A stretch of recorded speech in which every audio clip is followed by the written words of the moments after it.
First, open Google Chrome. Go to the Google Photos website. Sign in to your Google account if you're not already signed in.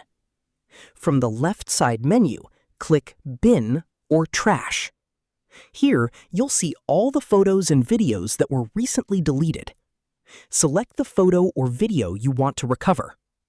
If you want to recover multiple items, select all the photos and videos you need. Now click Restore in the top right corner.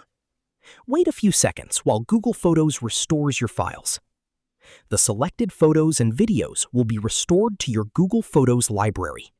They will also return to their original albums if they were previously organized into albums. That's it. This is how you can recover deleted photos and videos in Google Photos on your PC. If you found this video helpful, don't forget to like the video, subscribe to our channel, and press the bell icon for more tutorials. Thanks for watching.